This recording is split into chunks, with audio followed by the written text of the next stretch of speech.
משפחת הראלי היקרים, מחטיבה 228, רבני החטיבה ועוד קצינים נוספים שהשתמשו בבית הנפלא הזה. אז אנו מאוד מרוכזים במשימה החשובה שלנו להגן על גבול הצפון. אנו בית בנימין, השם הבן היקר, השם נשמתו, מודים ממש על הכנסת האורחים רגע לפני כיפור. קראנו היום בבוקר על בנימין שבין כתפיו שכן.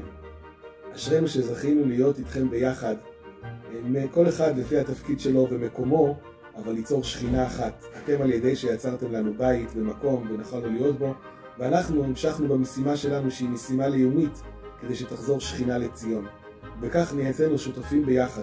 אשריכם לאורך ימים טובים, שזה יהיה זיכרון ומליץ יושר על כולנו מלמעלה. גמר חתימה טובה. טובה וגמר חתימה טובה.